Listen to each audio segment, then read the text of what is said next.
Septième conférence, le 3 février 1965.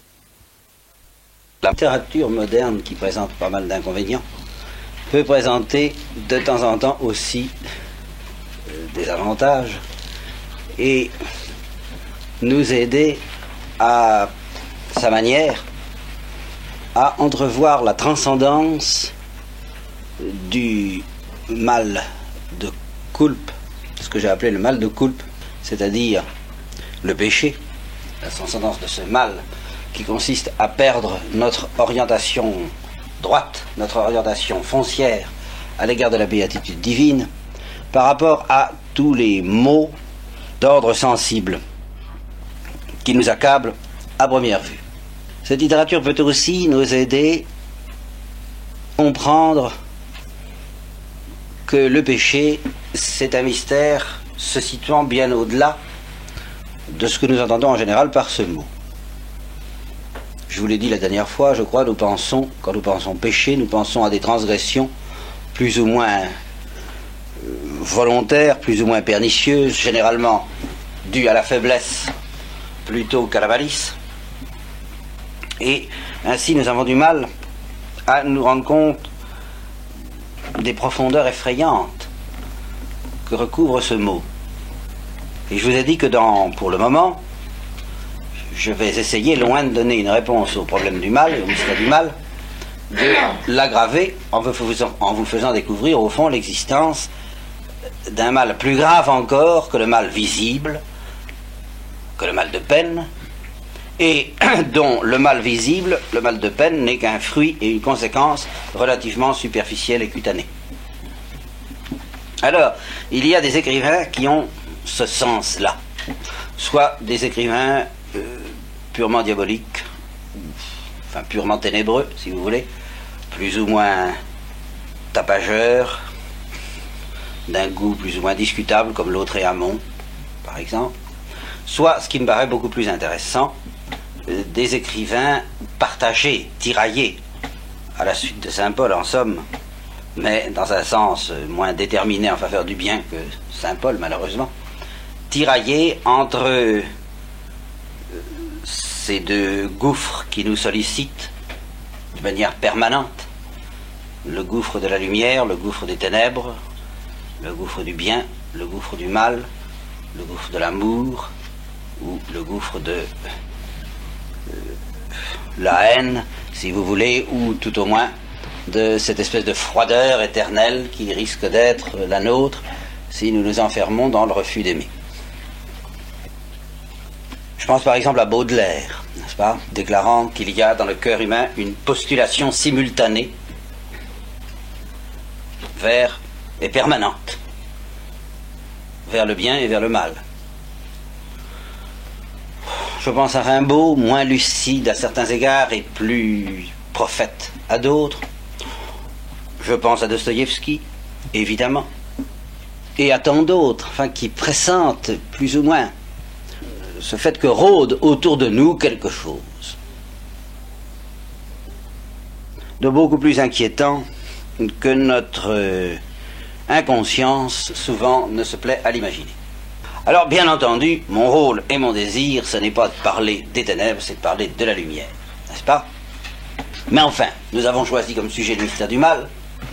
Il faut donc bien accepter de le regarder en face. Et alors, j'ai choisi un texte que j'ai trouvé dans un ouvrage très discutable, qui commence à être terriblement connu, regrettablement connu, parce qu'enfin, c'est quand même pas un ouvrage de génie, et il y a vraiment beaucoup de sottises dedans. C'est Le Matin des magiciens, de Louis Pauwels et Jacques Bergier, n'est-ce pas? Mais ce Matin des magiciens m'a fait découvrir tout de même un écrivain très peu connu, lui alors, et je ne sais pas si c'est un écrivain de génie ou non, je n'oserais pas l'affirmer, mais c'est un écrivain qui a certainement une lucidité indiscutable, de type très anglais d'ailleurs, à l'égard des ténèbres. Et malgré toutes les réserves qu'on peut faire, le texte que j'ai là sous les yeux est un de ceux qui peuvent nous aider, nous, à plonger dans certaine profondeur. Alors il s'agit d'Arthur Machen, vous ne le connaissez pas, à moins que vous n'ayez lu Le Matin des magiciens, évidemment. Et le texte en question évoque la conversation de deux Anglais, vous savez, conversation confortable au coin du feu, comme on se plaît à les poursuivre en Angleterre, n'est-ce pas, dans l'intimité du home. Et plus la scène est réconfortante, rassurante, chaleureuse, douce, plus souvent les réalités qu'on évoque sont inquiétantes et mystérieuses. Alors c'est un peu le cas, et je vais vous lire le dialogue de ces interlocuteurs. Le principal, celui qui est porteur de la doctrine, dont vous allez voir qu'elle va assez loin, se nomme Ambrose. Ambrose dit: la sorcellerie et la sainteté, voilà les seules réalités. Il poursuivit: la magie se justifie à travers ses enfants. Ils mangent des croûtes de pain et boivent de l'eau, avec une joie beaucoup plus intense que celle de l'épicurien. Alors l'autre lui dit: vous voulez parler des saints? Oui, et aussi des pécheurs. Je crois que vous tombez dans l'erreur fréquente de ceux qui limitent le monde spirituel aux régions du bien suprême.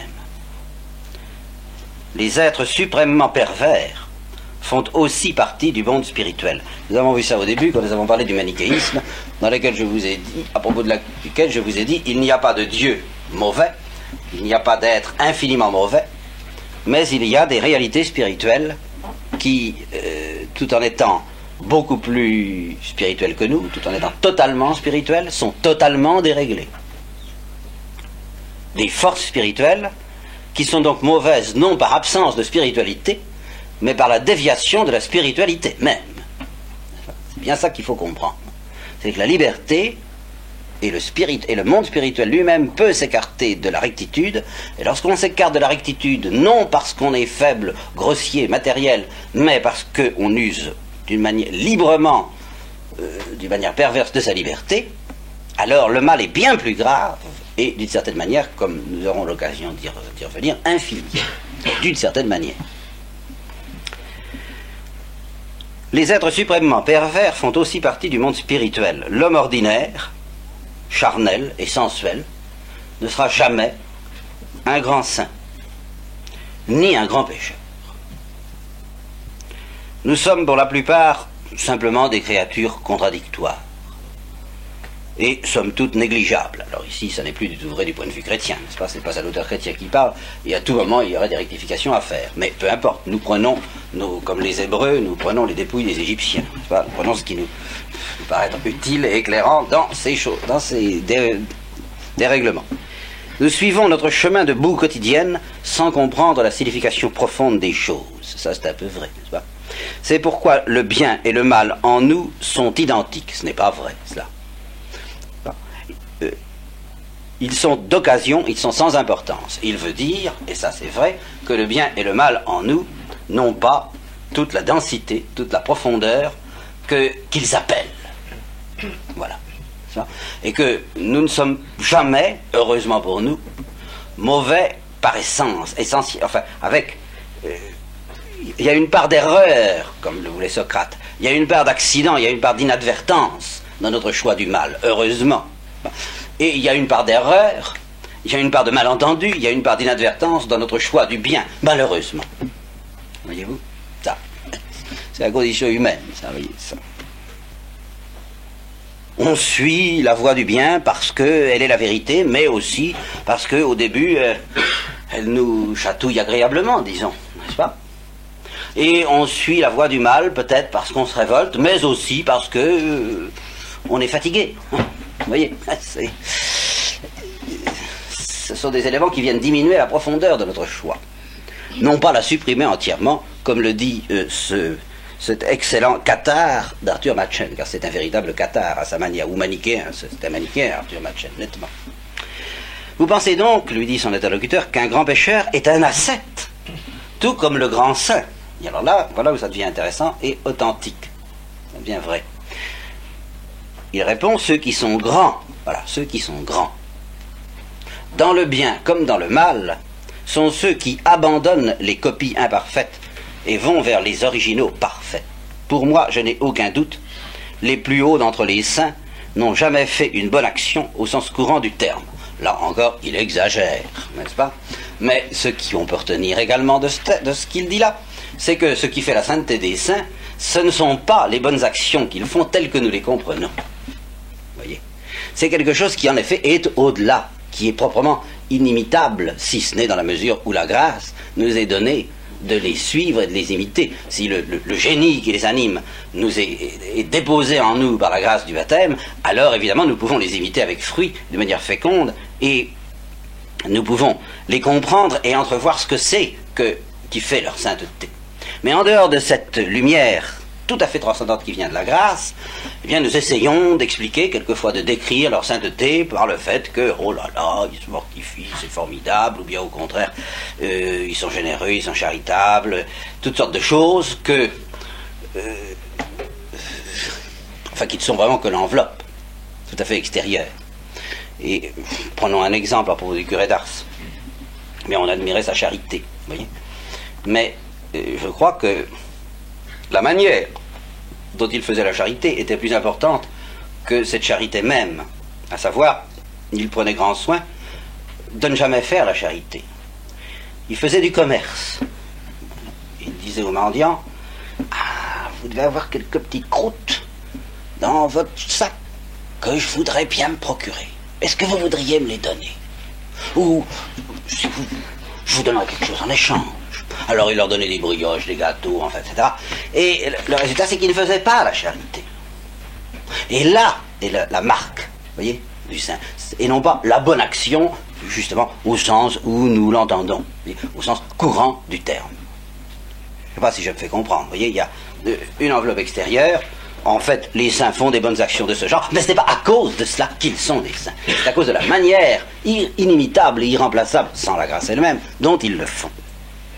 Et d'un autre côté, il existe des hommes qui sont descendus au fond des abîmes du mal et qui, dans toute leur vie, n'ont jamais commis ce que vous appelez une mauvaise action. Alors, là encore, il exagère, en ce sens que de tels hommes seraient en effet assez purement angéliques et que pratiquement la nature humaine est telle que ça m'étonnerait que de tels êtres ne se laissent pas entraîner de temps en temps à de mauvaises actions au sens, disons, bête du terme, n'est-ce pas? C'est la faiblesse humaine qui joue. Mais on comprend son idée. Le vrai mal est au-delà des mauvaises actions. Alors, il y a un troisième interlocuteur qui dit, pendant qu'Ambrose s'absente un instant, il est formidable ce gars-là, quoi. Je n'ai jamais vu ce genre de cinglé. Alors, on revient avec du whisky et puis on recommence. Et le même Code Grave, celui qui a dit « j'ai jamais vu ce genre de cinglé », dit « vos paradoxes sont absolument monstrueux. Un homme peut être un grand pécheur et cependant ne jamais rien faire de coupable. Expliquez-vous. » Eh bien, vous vous trompez totalement, dit Ambrose. Je ne fais jamais de paradoxe. Je voudrais bien pouvoir en faire. J'ai simplement dit qu'un homme peut être grand connaisseur en vin de Bourgogne et cependant n'avoir jamais goûté à la piquette des bistrots. Voilà tout. Et c'est plutôt un truisme qu'un paradoxe, n'est-ce pas? Votre réaction tient à ce que vous n'avez pas la moindre idée, alors ça devient intéressant pour nous, de ce que peut être le péché. Bien sûr, il y a un rapport entre le péché majuscule et les actes considérés comme coupables, meurtre, vol, adultère, etc. Exactement le même rapport qu'entre l'alphabet et la plus géniale poésie. Un peu exagéré également, mais enfin, disons que entre la prose, si vous voulez, et la poésie, disons que le meurtre, le vol et l'adultère sont la prose du péché, et que ce dont il va nous parler, c'est la poésie du péché. Votre erreur est quasi universelle. Vous avez pris, comme tout le monde, l'habitude de regarder les choses à travers des lunettes sociales. Alors là, il y a du vrai, hein. Saint-Thomas ne définit jamais le bien et le mal d'un point de vue social d'abord. Nous pensons tous qu'un homme qui nous fait du mal à nous ou à nos voisins est un homme mauvais. et du point de vue social, il est mauvais. Mais ne pouvez-vous comprendre que le mal, dans son essence, est une chose solitaire, une passion de l'âme. L'assassin moyen, en tant qu'assassin, n'est absolument pas un pécheur au sens vrai du mot. C'est simplement une bête dangereuse dont nous devons nous débarrasser pour sauver notre peau. Là encore, bien sûr, il exagère, mais attention. On ne dira pas une bête vulgaire dont il faut nous débarrasser, mais on dira, dans la mentalité moderne, un malade qu'il faut guérir. Alors, c'est très discutable, mais mettons-nous dans la perspective d'Ambrose et nous comprendrons des choses très intéressantes. Accordons-le. Accordons que pour beaucoup d'entre nous, le péché relève plus de la médecine que du confessionnal, si vous voulez. Pas Ambrose, ce qu'on a de dire, il y a autre chose. Voilà. Au-delà de ce qui relève de la médecine, il y a autre chose. Et la seule différence entre la thèse d'Ambrose et la mienne, c'est que cette autre chose se glisse, s'insère en chacun de nous, même dans notre médiocrité. Et que c'est à cause de ce petit dose homéopathique, peut-être, d'autre chose qui s'insère dans notre médiocrité, que nous sommes quand même vraiment pécheurs. Et non pas seulement malades. S'il n'y avait pas cette autre chose, eh bien, et que si cette autre chose n'était pas clairement définie, il serait difficile, effectivement, devant l'évidence de nos déterminismes, de nos déraillages involontaires, de résister à la pastorale moderne, la pastorale médicale moderne qui a tendance à tout excuser au nom des complexes, des déterminismes, tout ce que vous voudrez, n'est-ce pas? Eh bien, ce serait vrai s'il n'y avait pas une petite goutte d'autre chose. Et c'est cette autre chose qui va nous présenter à l'état de grande goutte, à l'état pur. Je classerai donc plutôt, dit-il, cet être antisocial, n'est-ce pas, cet assassin moyen, parmi les fauves que parmi les pécheurs.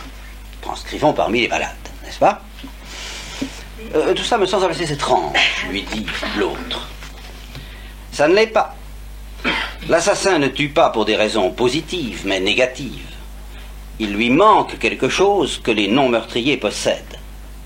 Le mal, par contre, est totalement positif, mais positif dans le mauvais sens.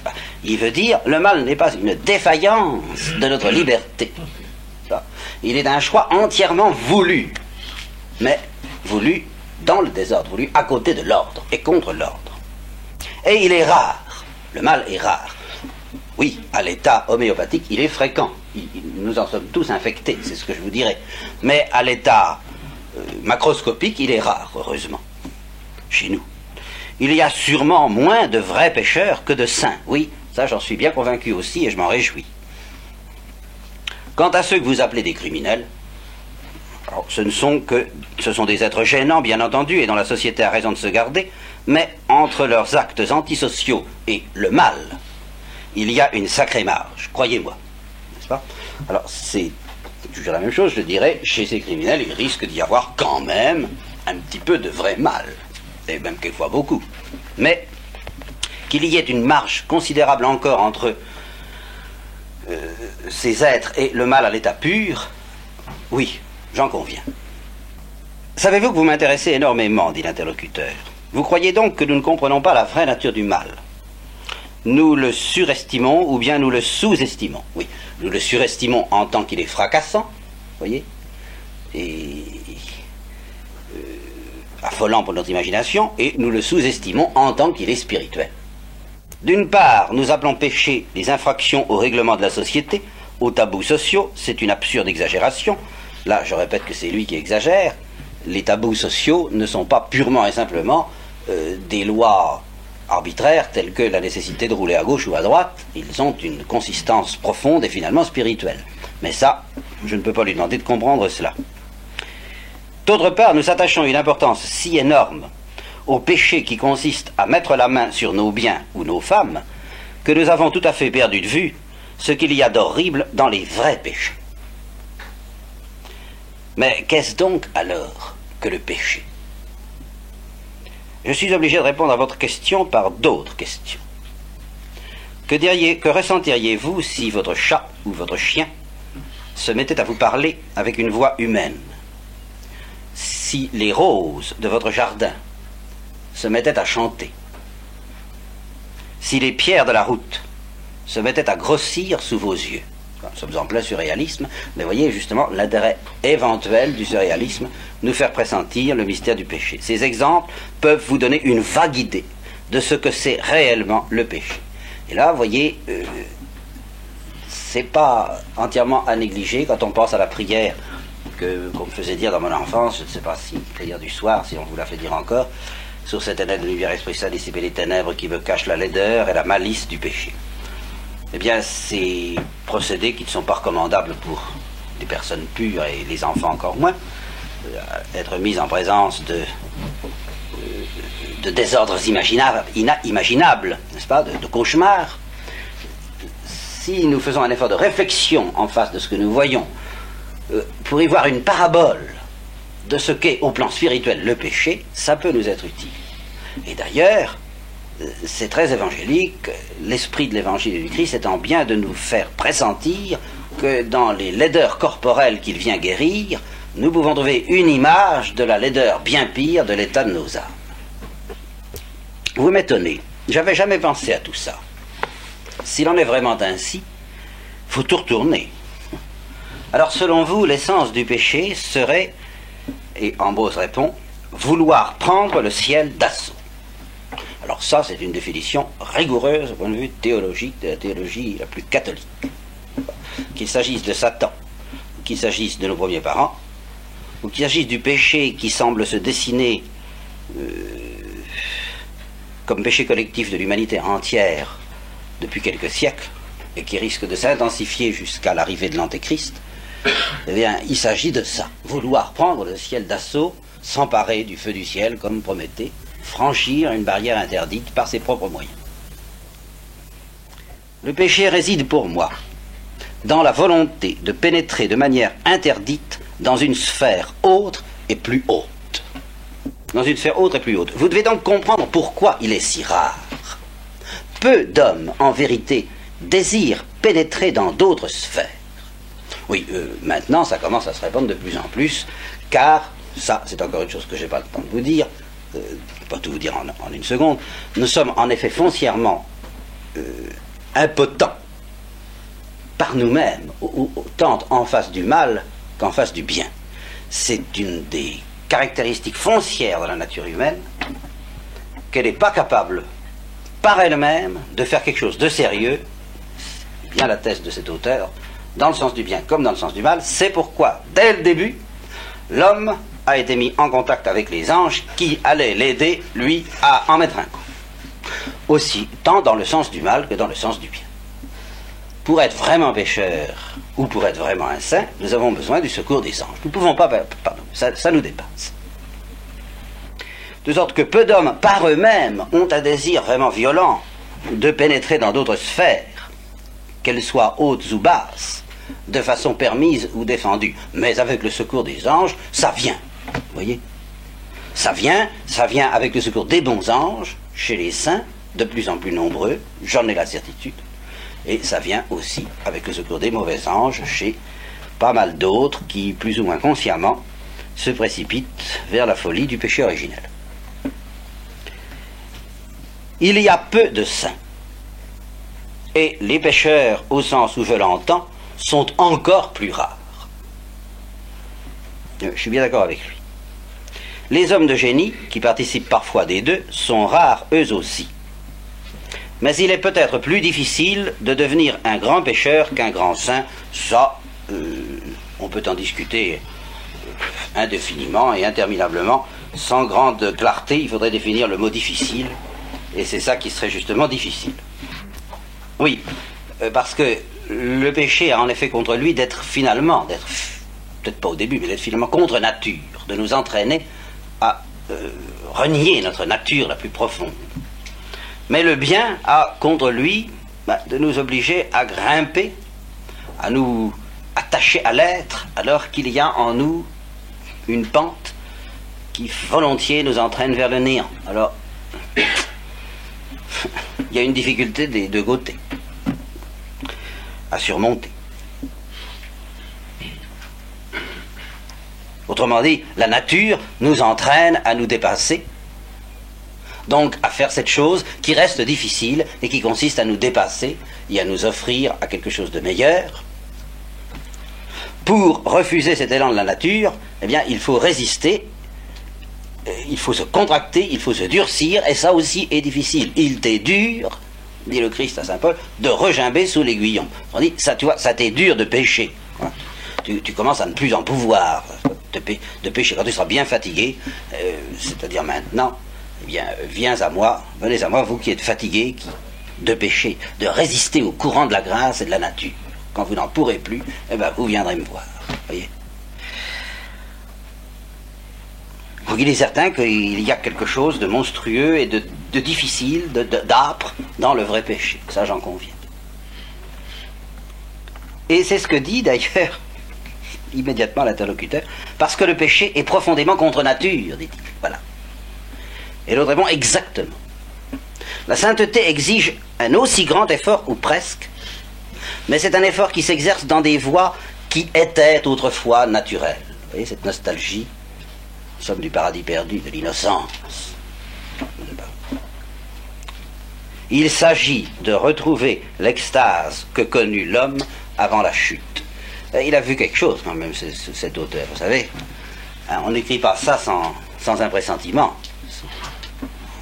On n'écrit pas ça parce qu'on le répète. Non, il faut le sentir. Un ange déchu qui se souvient des cieux, n'est-ce pas? Il s'agit de retrouver l'extase que connut l'homme avant la chute. Mais le péché est une tentation pour obtenir une extase et un savoir qui ne sont pas, qui n'ont jamais été donnés à l'homme. Voilà, pour obtenir quelque chose qui ne nous est pas offert. Ce que je vous disais la dernière fois, je crois, en vous disant, refusez le repas et emportez le couvert, qui lui ne nous est pas offert. Et celui qui tente cela devient un démon. Je vous ai dit que le simple meurtrier n'est pas nécessairement un pécheur, c'est vrai, mais le pécheur est parfois un meurtrier. Voyez-vous, si le bien et le mal sont également hors de portée de l'homme d'aujourd'hui, de l'homme ordinaire, social et civilisé, le mal l'est dans un sens bien plus profond encore, heureusement. Mais les démons sont là, justement. Le saint s'efforce de retrouver un don qu'il a perdu. Le pécheur s'efforce vers quelque chose qu'il n'a jamais possédé. Somme toute, il recommence la chute. Êtes-vous catholique? Je lui demande tout de suite, voyez, l'interlocuteur qui sent le son de cette doctrine. Êtes-vous catholique? Oui, je suis un membre de l'église anglicane persécutée. Je pense que c'est ainsi qui doit désigner l'église catholique, je ne sais pas. Alors, que pensez-vous de ces textes où l'on nomme péché ce que vous classez comme délit sans importance? Notez, s'il vous plaît, que dans ces textes de ma religion, on voit chaque fois paraître le mot sorcier, qui me paraît le mot clé. Les délits mineurs qui sont nommés péchés ne sont nommés ainsi que dans la mesure où c'est le sorcier qui est poursuivi par ma religion derrière l'auteur de ces petits délits. Ce qui veut dire, n'est-ce pas, cette dose homéopathique de révolte secrète, voyez-vous. Je cherche un mot qui ne me vient pas à l'esprit. Cette dose homéopathique de hors-la-loi. Voilà. Mais hors-la-loi spirituelle, hors-la-loi de Dieu. Et c'est ça qu'on appellera le sorcier. Être sorcier, c'est se mettre spirituellement hors la loi. Essayer de trafiquer des réalités spirituelles, de jouer avec les réalités spirituelles, de conquérir les réalités spirituelles en franc-tireur. À sa guise, à sa manière. Et non pas en se soumettant à l'ordre établi pour cela par Dieu. Voilà le sorcier. Alors dans la mesure où il y a un petit sorcier qui s'agite secrètement en nous à travers les délits mineurs, alors la religion catholique les considère comme de vrais péchés. Mais tout ça est assez solide quand même. Car les sorciers se servent des défaillances humaines qui résultent de la vie matérielle et sociale comme instruments pour atteindre leur but infiniment exécrable. Remplacez sorcier par démon et vous aurez démons tentateurs, toujours à l'œuvre derrière nos défaillances pour nous aider à faire de ces défaillances quelque chose de plus profond qu'une défaillance. Un but infiniment exécrable. Et laissez-moi vous dire ceci, nos sens supérieurs, c'est-à-dire notre vie spirituelle, nos sens spirituels sont aussi émoussés. Nous sommes à ce point saturés de matérialisme que nous ne reconnaîtrions sûrement pas le vrai mal s'il nous arrivait de le rencontrer. Mais tout de même, nous ressentirions bien une certaine horreur, cette horreur que vous évoquiez tout à l'heure en m'invitant à imaginer des roses qui se mettraient à chanter. Si nous étions des êtres naturels, c'est-à-dire des êtres purs, oui, un des effets, des signes auxquels nous pouvons reconnaître que nous sommes marqués par le péché originel, c'est justement notre manque de lucidité douloureuse, terriblement douloureuse, à l'égard du mal, et du vrai mal. Les enfants, voilà, les enfants. Certaines femmes, dit-il, rendons-leur cet hommage, mais il ajoute, et les animaux.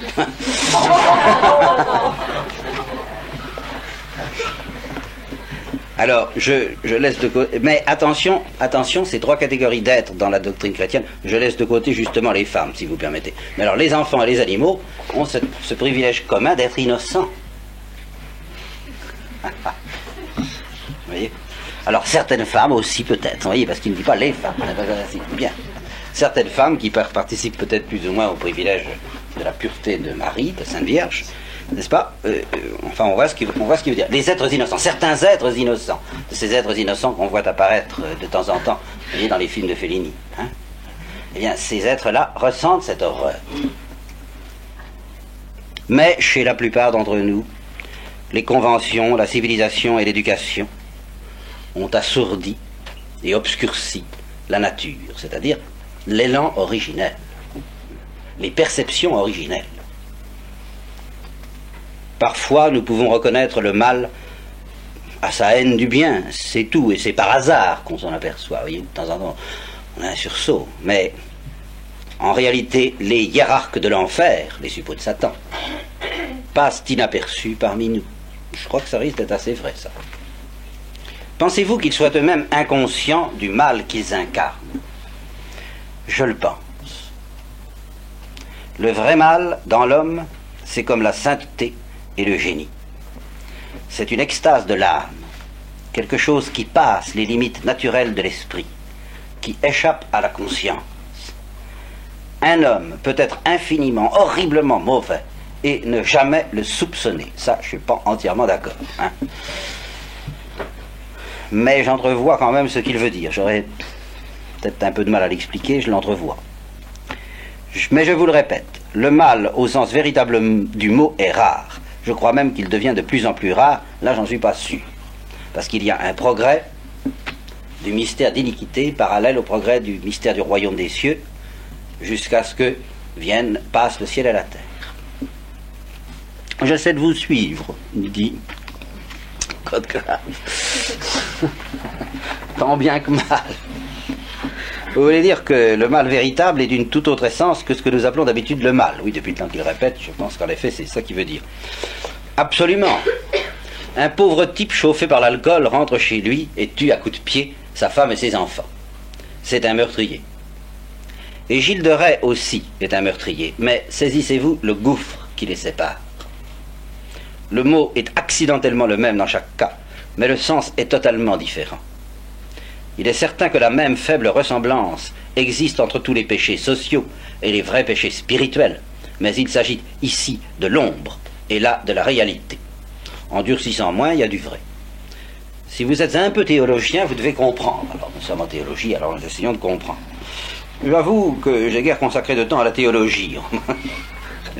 Je le regrette. Mais pour revenir à notre sujet, vous pensez que le péché est une chose occulte, secrète? Oui. C'est le miracle infernal, comme la sainteté est le miracle céleste, surnaturel. Le vrai péché s'élève à un tel degré que nous ne pouvons absolument pas soupçonner son existence. Il est comme la note la plus basse de l'orgue, si profonde que nul ne l'entend. Parfois, il y a des ratages, des retombées, et ils conduisent à l'asile d'aliénés, ou à des dénouements plus affreux encore. mais en aucun cas vous ne devez le confondre avec les méfaits sociaux. Souvenez-vous de l'apôtre, il parlait de l'autre côté, je ne sais pas ce qu'il veut dire, et faisait une distinction entre les actions charitables et la charité. De même qu'on peut tout donner aux pauvres et pourtant manquer de charité. Si je donne mes biens aux pauvres, en effet, si je n'ai pas la charité. On peut éviter tous les péchés et cependant être une créature du mal. Oui, il veut dire que le péché, précisément parce que c'est une réalité spirituelle, est par soi, par essence, en somme, invisible aux yeux de la chair. Et qu'il ne se traduit que par accident dans des désordres visibles, parce qu'il y a des ratés. Parce que le pécheur n'accomplit pas son péché avec une virtuosité technique parfaite. Alors, sitôt que le pécheur fait la moindre fausse note dans le caractère purement spirituel de son péché, alors c'est une explosion épouvantable, c'est la bombe atomique, c'est la folie, c'est ce que vous voudrez, voyez. La moindre erreur, c'est comme un avion en réaction qu'on pilote mal et qui explose. Mais si on réussit justement le péché sans aucune erreur technique, c'est-à-dire sans aucune défaillance humaine, voilà, sans aucune défaillance d'ordre humain. Autrement dit, si on accomplit exactement ce que l'on veut, voilà, ce que l'on a voulu, et qui est d'ordre mauvais, forcément mauvais, eh bien ça devient invisible. On ne va pas s'amuser à perdre son temps à des petits actes visibles.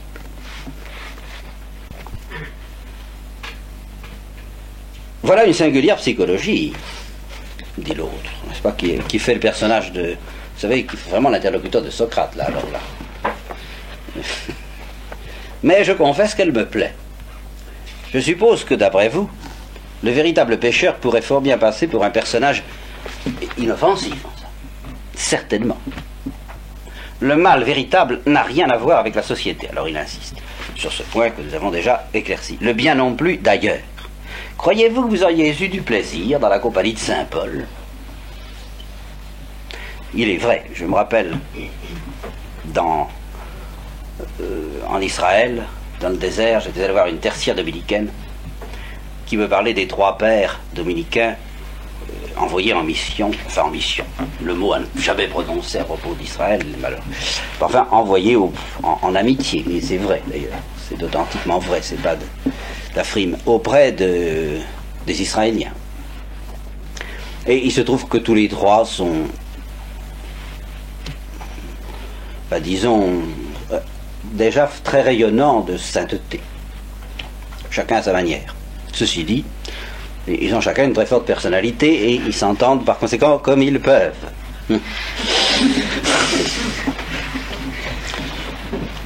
Et l'un des 3, qui est plutôt sauvage, profite de ce qu'il y a beaucoup d'étendues désertiques en Israël pour aller se promener, méditer, contempler, évangéliser, bien sûr, dans la solitude un petit peu. Et justement, puisque cette tertiaire dominicaine habitait le désert, il est venu la voir et elle lui disait évidemment, le père Untel c'est un saint, et puis le père Untel, parce qu'il y en a un qui est particulièrement visible, si je peux dire, malgré tout. Le père Untel c'est un saint, c'est bien de la chance pour vous, mais tout de même, les saints c'est très gentil, mais faut vivre avec. À quoi il lui a répondu, oui, j'en sais quelque chose, moi je vis avec 2.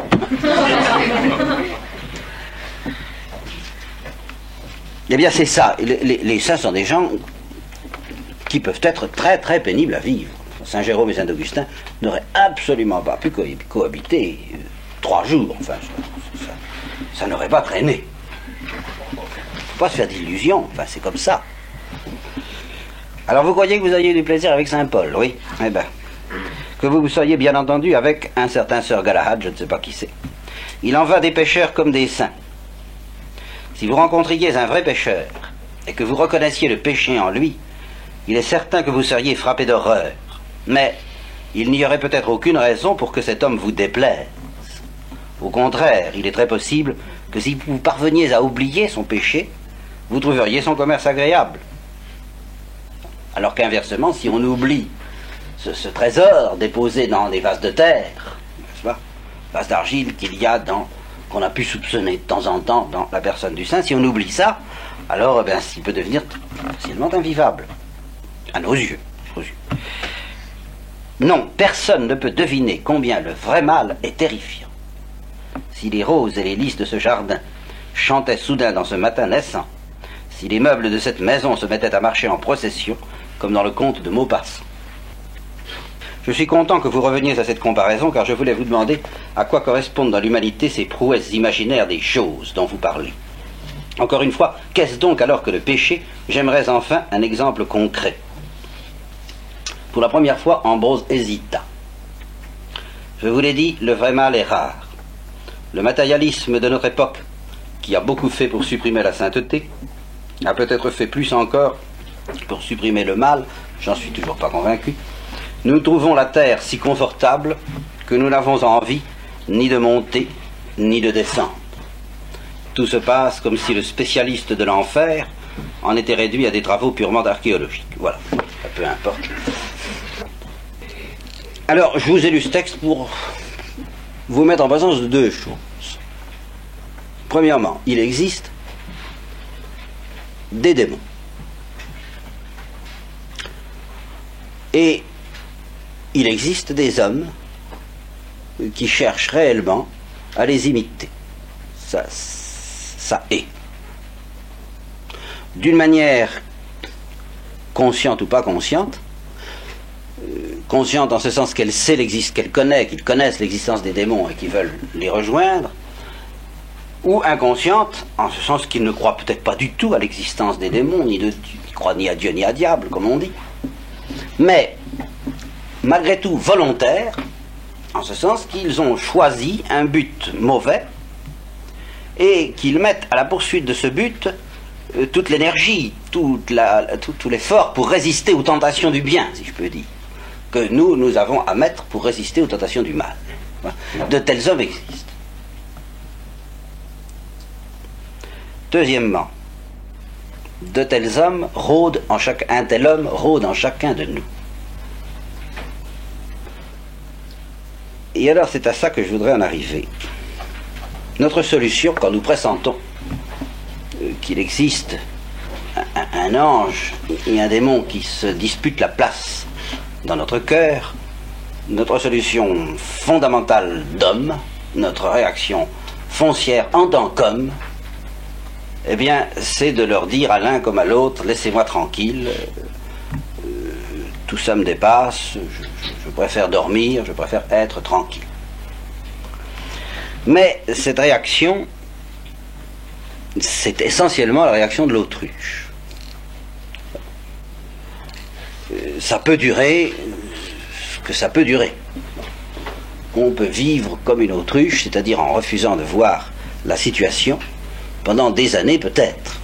Mais on ne peut pas vivre toujours comme ça. Un beau jour, il faudra se réveiller. Et ça, c'est une des tentations les plus difficiles à combattre dans la mentalité moderne.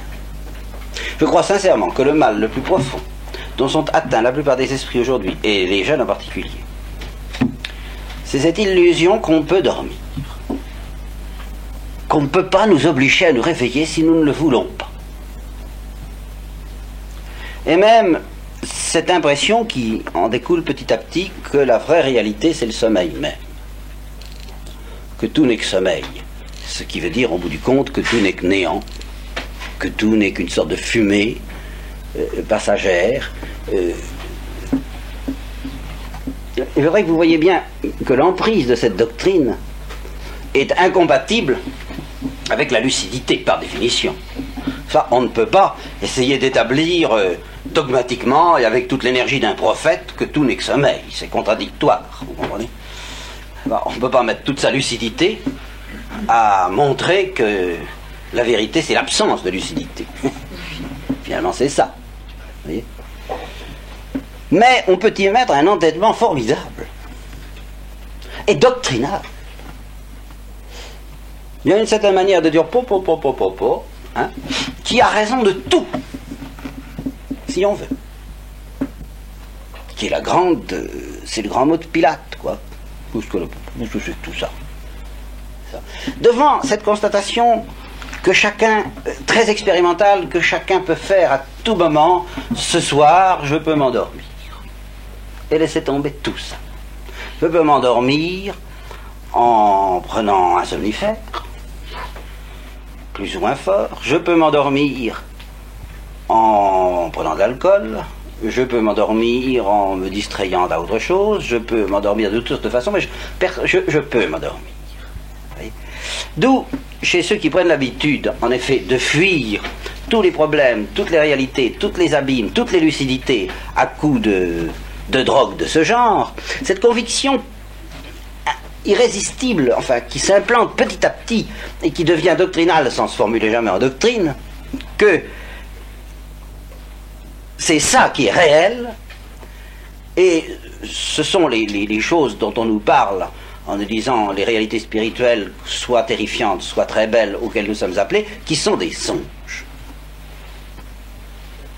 Vous voyez, c'est pas une conviction formulée, c'est beaucoup plus grave et beaucoup plus inextirpable qu'une conviction formulée.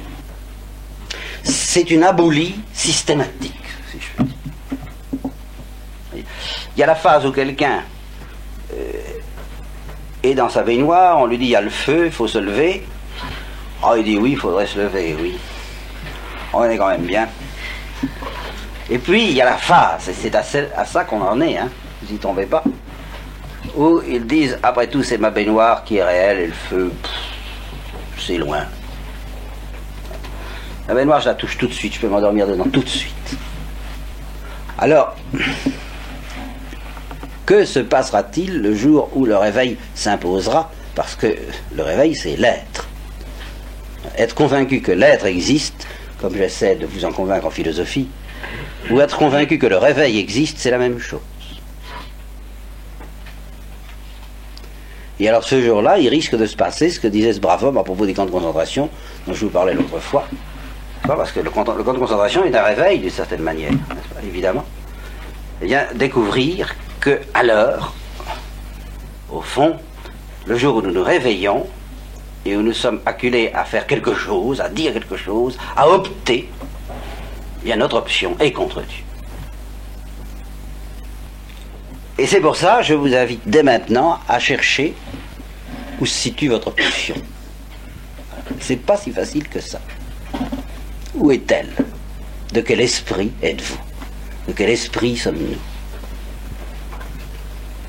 Nous pouvons nous endormir tous les jours, nous endormir en justifiant précisément des nécessités de la vie sociale qui sont bien pratiques pour ça dans certains cas, qui peuvent être une excellente occasion de réveil, de fidélité, d'authenticité, puis qui peuvent être aussi un excellent prétexte à sommeil à l'égard des choix profonds.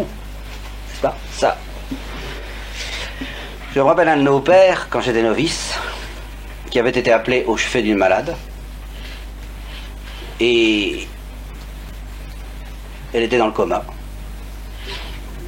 je crois, ou dans ce sommeil, je ne sais pas. Et elle a eu devant lui une sorte de cauchemar, il n'a pas très bien compris ce qui se passait, enfin elle avait l'air très très agitée. Puis le matin, elle s'est réveillée, elle lui dit « Ah, vous êtes là. Ah, je suis heureux que vous soyez là, il m'est arrivé quelque chose d'affreux. » Et elle était sur le point de mourir, hein. C'est une personne qui était à la mort, enfin qui n'était pas loin.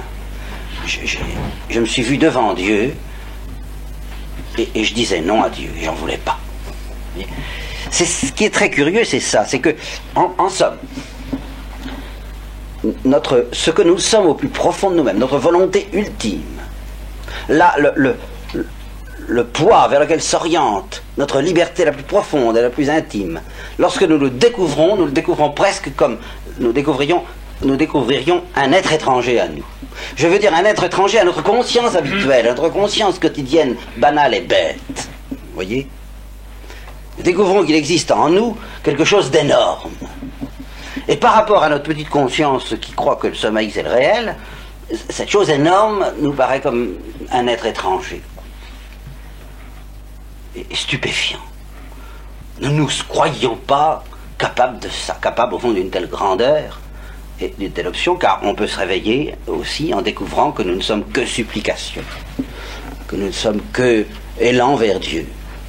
Et c'est vraiment la grâce que je vous souhaite, c'est de vous percevoir au cours d'une une circonstance quelconque, et avec une sorte d'étonnement, de stupéfaction aussi grande d'ailleurs, mais alors émerveillé, que vous n'êtes qu'élan envers Dieu. Voyez. Alors, ne concluez pas de ce que je vous dis, alors dans ce cas, si vraiment ça nous dépasse tant que ça, qu'est-ce que vous voulez qu'on fasse? Attention, acceptez de réfléchir, acceptez d'y voir clair, recherchez cette lucidité, et s'interroger sur soi-même, puis s'interroger sur ce qui est, c'est déjà se réveiller, c'est donc déjà se rapprocher de cet être. Et c'est justement se préparer à le considérer comme moins étranger qu'il ne nous paraîtra si nous n'en prenons pas un peu l'habitude. Oui. Alors, je vous ai suffisamment parlé du mal à travers le mal, si je peux dire. Nous allons l'envisager maintenant à la lumière du bien, et nous allons du même coup découvrir pourquoi il est si terrible. Mais ça, nous le ferons. Là, je ne fais qu'amorcer la conférence de la prochaine fois. Nous essaierons de définir ce qu'est cette vie surnaturelle, ce qu'est ce banquet auquel Dieu a convié nos premiers parents et dont ils se sont détournés, comme je vous le disais, pour s'emparer du couvert. Qu'est-ce que c'est que ce banquet? Et du même coup, c'est seulement quand nous aurons vraiment compris ce qu'est ce banquet, ce qu'est cette chose absolument extraordinaire à laquelle nous sommes invités, c'est à ce moment-là seulement que nous pourrons comprendre et que je pourrai commencer à vous offrir la réponse à la question qui doit vous travailler. Comment, cette double question, comment sommes-nous capables d'une chose aussi épouvantable que le péché, et comment Dieu est-il capable de l'avoir permise? Vous voyez, cette double question, nous commencerons à pouvoir la comprendre seulement quand nous aurons médité d'une manière plus intense encore sur ce qu'est la vie, le bonheur, la vie surnaturelle, le bonheur surnaturel qui nous est offert. C'est à ce moment-là que nous comprendrons mieux à quel point le mal est horrible, parce qu'il est vraiment la perte. C'est une chose inimaginable. Mais en même temps, c'est à partir de là que nous comprendrons comment le mal est possible, pourquoi il est nécessairement possible, et pourquoi Dieu était condamné à le permettre. C'est ça que nous pourrons comprendre seulement quand nous aurons compris la nature de ce banquet auquel nous sommes conviés.